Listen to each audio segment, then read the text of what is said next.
Now, granted, we don't have a large number of Trump supporters, as we just mentioned a couple seconds ago here in Massachusetts.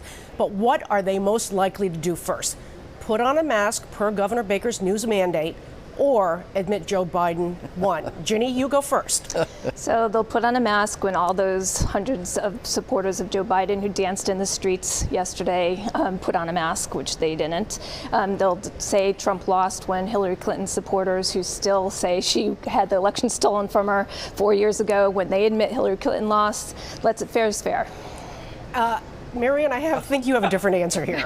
Most people in Boston yesterday wore a mask. Good for them. And there are 1.1 million people in Massachusetts who voted for Trump. So if you don't wear a mask, that's $300 every time you don't do it. We could close the budget deficit here. That could happen. Next item is Alex Cora. Now, you're probably sitting at home wondering, how does Alex Cora find his way into a political show this morning? Well, here's how it happens. Alex Cora went away for a season. He was suspended, but he did go away for a season, and now he's back. He's manager of the Boston Red Sox. So the question, I'm going to start with you, Marianne, is will Donald Trump follow the Alex Cora route, go away for a season, and then come back as president?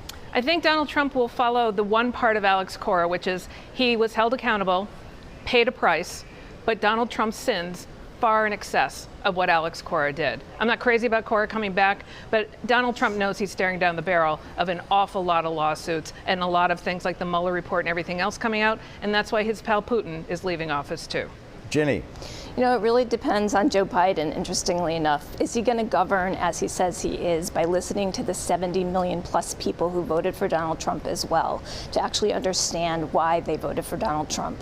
We'll see. We'll see what happens in 4 years. Well, I hope there's a building on the growth in the Hispanic vote for the Republican Party. Maybe a new coalition is going to take us in the right with direction. Those 70 million votes, is Trump the future of the Republican Party, or is he just he's the outgoing president of the United States? I think he was just a vessel. He always was just a vessel for the frustration. But he needs to be held accountable. We didn't hold Richard Nixon accountable, and here we are 40 years later, far worse. All right, guys, thank you so much. We really appreciate everybody for joining us this morning.